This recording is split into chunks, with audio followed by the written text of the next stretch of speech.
I'm Lena Miculek. If you know me, it's probably through professional competitive shooting and making silly videos on the internet, which is a passion of mine also.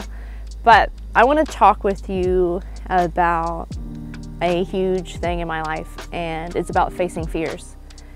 And it's a tradition in my family, actually, because of my mom, that once a year I have to pick something I'm afraid of and I have to do it. So, like, I don't like heights, so I've gone skydiving and jumped off the stratosphere. I hate spiders. So I had a lady that had a bunch of pet tarantulas let me hold them. I about had a panic attack and was hyperventilating. I was hysterically crying and laughing, and I didn't really understand why, because I didn't know my fear of spiders was so great. But anyways, I faced it. That's what matters. And then later on in life, I ran into a serious fear. One that I didn't realize was affecting the way I operated my life. And that was a fear of being alone.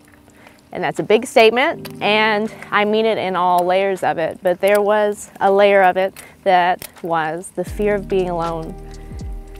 Because then I know how defenseless I am.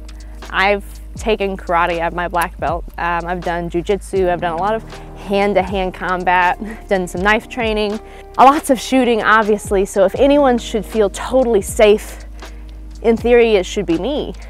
But because of all of that, I actually know really realistically how terrible a knife fight is. Like, wow. How someone can literally pick me up and carry me away because I'm not that big, and that is a fear.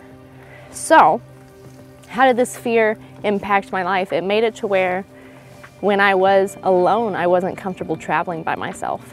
I would have never thought of going like hiking by myself even. Although the woods make me feel safe, I grew up on my own private piece of land. So I did grow up in the woods all the time, but like I know everybody that lives here. Ain't nobody wandering on to a range that I live on and they not know who we are and what's going on. So there was that layer of protection that I always had. But then when I was on my own, it was gone and I was afraid. And that was when I seriously took up the responsibility of my personal protection.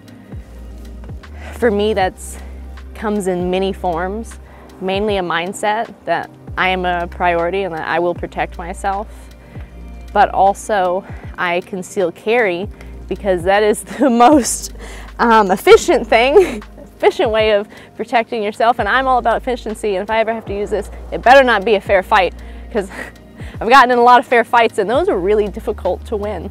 And I'm the only one that's allowed to win if my life is on the line. So I can conceal carry to face my fear and to give myself the freedom to travel because of facing the task of concealed carrying. I would love to say that it's super easy, you know, and you just decide and get a gun, but it's not. It's a giant responsibility, finding a firearm, getting the training, finding the gear that works for your lifestyle, the holster, the gun, the sights, the accessories, and then how are you gonna store it when you travel? Like, it's a huge commitment. But you know what? It's through that process of committing that I grew confidence. And when I grew that confidence, I knew that I could set out on my own. So I built a truck. I built a truck so that I could go anywhere. And I prepared myself the best I could so that I was never afraid. And if I was, I knew that I was prepared to a point that I could always face it. Because fear is the ultimate thief of life. We can never accept it in any part of our life.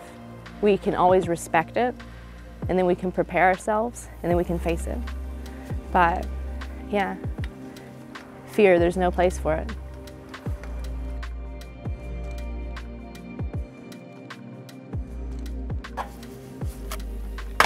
It's gonna be a good day.